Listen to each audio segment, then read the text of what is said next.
Mense, goeiemôre, baie welkom by Pesach 2026. Wat 'n voorreg om jou vanoggend te groet op hierdie pragtige dag. Dit is nou ons eerste dag van Shabbat en ons is nou al in die derde dag van ons fees en vandag by die tuingraf. Mense, hierdie is absoluut uit 'n ander wêreld uit.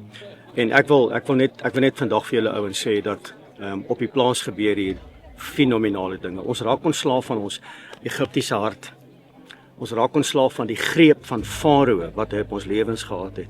En vandag gaan ons daai klip neersit. Want onthou net, die graf is leeg. Die kliprol is weggerol van die graf. Die graf is leeg. Ons gaan vandag by die folterpaal wees. Ons gaan by 'n leë graf wees. Ons gaan ons visie verander. Ons gaan kanselleer vandag dit wat ons lewens beperk en verhinder. En ons gaan dit doen, nie in ons eie krag nie. Nee, ons gaan dit doen in die krag wat aan ons gegee is deur Yeshua se lewe wat hy vir ons kom aflê het. En daarom is ons geïmpakteer deur sy ruach. So mense, ek wens jy kon nie gewees het. Hierdie is 'n amazing ervaring. Ons is opgewonde oor hierdie dag, want dis die dag wat Jahwe gemaak het. En ons gaan bly wees en ons gaan opgewonde wees, want die graf is leeg, man. Die graf is leeg. En ons lewe tot in alle ewigheid vanweë die volmaakte werk op Golgotha. Baie dankie, baie vrede. Shalom. Til vandag 'n klip op. Voel die gewig daarvan. Hierdie klip dra jou seer, jou vrees, jou skaamte, jou laste, jou verlede.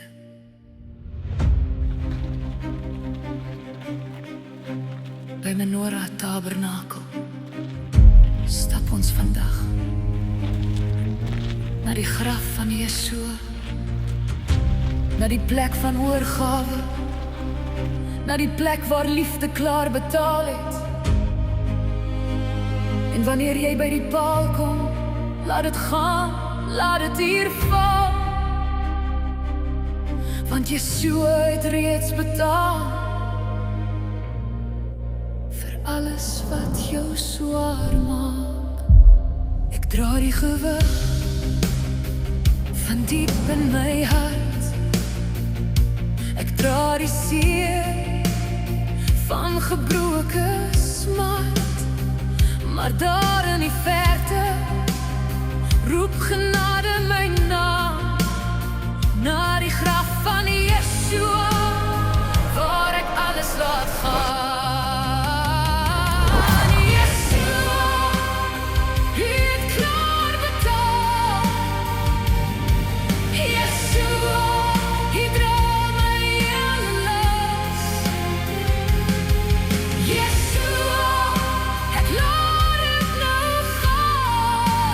Hier by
Die ervaring daarvan is net om te besef hoe ons erekoning verloon het in hierdie proses waar ons gedink het ons is alright, maar ons was regtig nie alright nie. Ons het gedink ons het nie dinge wat saam met ons gekom het nie van Egipte af, maar tog het ons 'n Egiptiese hart in ons gekweek en dit moes nou uit ons uitkom. Nie onder dwang nie, uit eie uit, want ons meester het uit sy eie wil uit. Ons meester het vir ons gedoen, so doen ons dit uit ons eie. En dis hoekom ons dit opskeer en dit nooit ooit weer in ons lewe gaan toelaat nie. En ons staan in die gap vir ons families en vir ons kinders en ons kindskinders. Jy in die fees ervaar en die fisiese te doen help. Omdat ons is so visueel ingestel. Ek weet nie, ons generasie en nog meer, ek dink ons nageslag, dat om goed te sien voor ons, create net vir ons 'n ander idee van hoe dit was. En dit wat nog in die natuur, dat ons in die natuur is, help ook. Om net weg te wees van die rush af, want mense kry nie kans om mense gedagtes so stil te maak altyd nie. So ek dink die feit dat daar is nie ander distractions nou nie, help mense ook om te fokus op die goed. En jy kom agter, asof dit uitstaan, nou dat jy stil raak, staan die goed uit.